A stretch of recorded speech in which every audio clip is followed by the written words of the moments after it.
Stephanie West, and welcome to my webpage. I have produced one other video. It was for the Building an Effective course, and after my girls, who are my biggest critics, stated that it was just too dry. So I thought I'm going to go backpedal a little bit, and I'm going to introduce myself a little bit more clear of who I am, what I'm about, and what my goals in life are, or what are the goals for this web. My background is I was raised in a very big family, a very big family. I was the second of 9 children, and we lived on a farm. We lived out in the middle of nowhere in Oregon, and we worked hard. But we didn't have much. I didn't realize how little I had until I was older and had my own things and realized we didn't have much, but we had one another. And we had parents that loved us dearly. So yes, 9 children. I was the oldest daughter, had one older brother from the same parents. No blended family. It was just us. My parents have been married over 55 years and still happily married. I grew up in a time where there wasn't much for farmers. It was hard to be a farmer. It was hard to provide for a family that was so large. And so when I was about 5 years old, I did tell my mom I was going to be a teacher. And she patted my head and says, okay, good luck with that. And off I went. Well, a few years later, I told her again I was going to be a teacher. Well, by the time I was 12 years old, I realized that if they were going to send anyone to college, it would be the boys, since they needed to be the breadwinners. And nothing against my parents at all. It was the time. It was the 80s, late 70s, early 80s, where women rights were coming into play more in the corporate world per se, but not so much in education. So I knew then that I needed to save and I needed to work hard if I wanted to go to college. And over the years, I am now, it took me a long time, but now I'm a doctor. Dr. West, which is, it sounds so good to my ears because it's something I've always wanted. So those of you out there that may not think you have much, you do. You have your brain. Use your brain. Be the educator you want, or find your passion and go after it. A big part of my life now today is my family. I love my children. I have 4 children. I have 1 son and 3 daughters. My son is in the Army. He's stationed at Fort Polk, Louisiana, serving his country and doing a great job at it. He's a great soldier, and he loves what he does. And it's very honorable to serve our country and keep us all safe. And then I have my 3 daughters, and all 3 are married to wonderful son-in-laws. I call them more my sons than my son-in-laws because that's how much I love them. I have 6 grandchildren and 1 more on the way. That my daughter is due at the end of November, so we'll have 7 grandchildren. We only have 1 grandson right now. He's our oldest grandchild, and he is surrounded by all girls. So he has 4 sisters, and then 1 cousin that is also a girl, little LaRue. Now, LaRue's mom is the one having a baby in this November, and she is having a little boy, so we're very excited to have another grandson. So a little bit about my educational background. I went on to college. I went to ASU and received my teaching degree in the 90s and started teaching for the Mesa School District.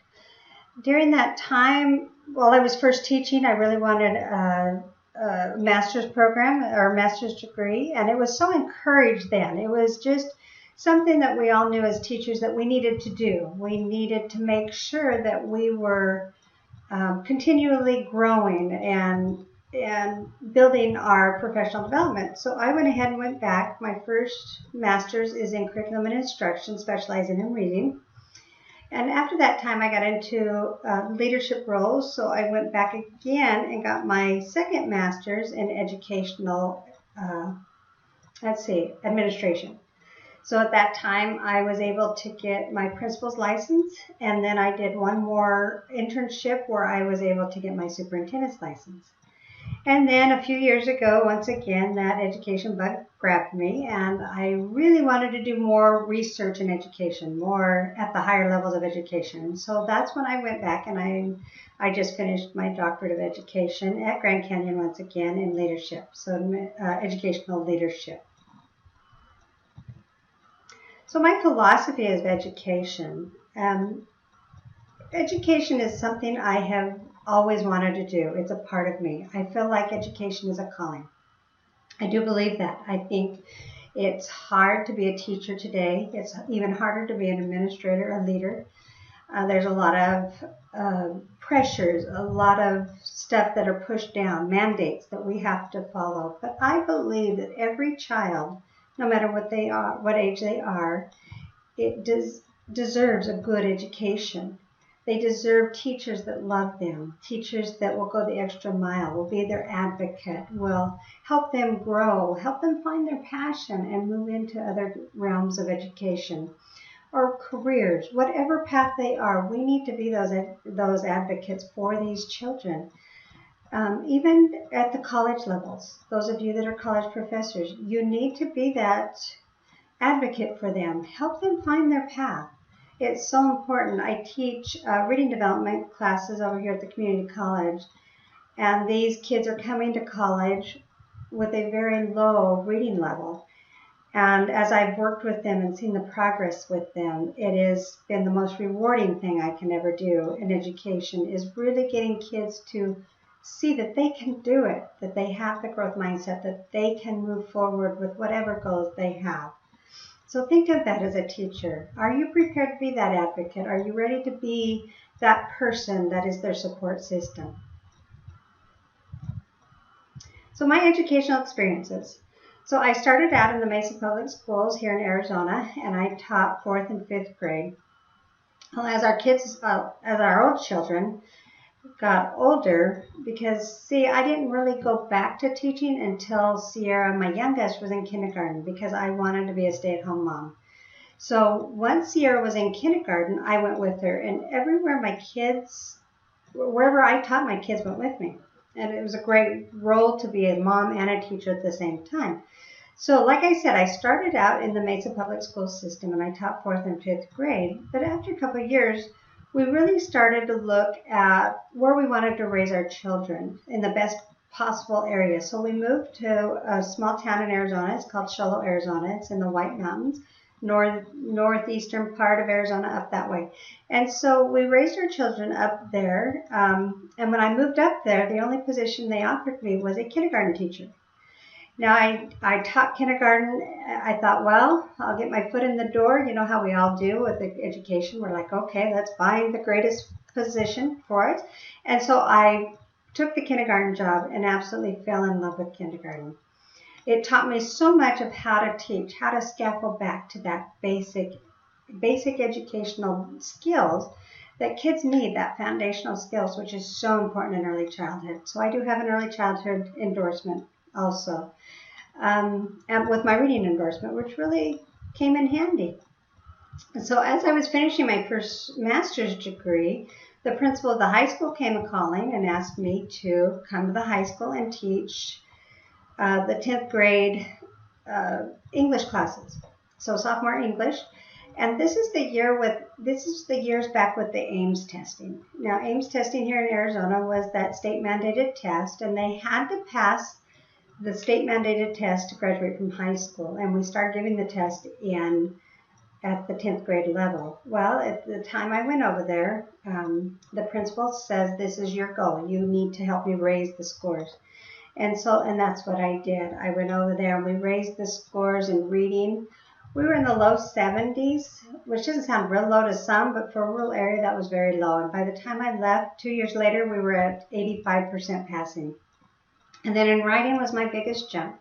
We started down in the 62 percentile, and we jumped all the way to 75, 76% passing, which was a huge thing for me and for the school at that time. It really boosted the kids, knowing that they could do it, that they were writers, that they were readers, and that they were doing well. After that, I went into administration, school administration. I started out as a curriculum and federal programs director, and I did that for a very long time. up in Show Low, and I love it. I love creating courses. I love creating curriculum. I have so much in my brain that it's just exploding with that kind of stuff. I was also in charge of all the professional development, and so that's what kind of spurred this website, is to give you teachers out there one more place to find more professional development, to improve your own teaching in your classroom, and how to really build a great classroom where the kids want to come. Classroom management skills, early childhood skills, reading skills, just building an effective course like I already posted. In the coming weeks, I'm going to do building relationships with our students and our parents, which is so key in today's education. Syllabus writing, and many more coming your way. So watch for those. My last 2 years in education at the K-12 system, I spent at the high school, a high school here in the East Valley of the Phoenix area, and I was an assistant principal at a high school. And that was probably one of my hardest positions, but I learned so much from these kids. And even though they're tall and they're big and they're mouthy, they still need advocates. They still need people behind them, rooting for them, telling them that they're good, telling them they're great. After that, I decided to go to the college level. Now, for over the time I spent at the education or the K-12 levels, I've always taught for Grand Canyon University online, so you can find me there. And then I also teach for Scottsdale Community College here in the Valley, reading development and children's literature. So these are my strives right now from what I am doing in education. What are my current goals? So I just finished my dissertation, which was the hardest thing I've ever done. Getting a doctorate degree is the hardest thing you will ever do. It just tests you at all different kind of levels. I'm so glad I'm an empty nester and don't have to worry about kids around, because I don't think I would have ever gotten done if the kids were younger. But my goals right now is more research, educational research. How can we improve the educational system we're in? How can I help teachers in their classroom become better teachers, become that effective teacher that we're striving to become? Know how to deal with our parents, because honestly, our parents have lost trust in us. How can we rebuild that trust, and how can we make the leadership build positive cultures in their schools and in their communities? How can we make the schools back to the core of our communities? And I think that's key right there.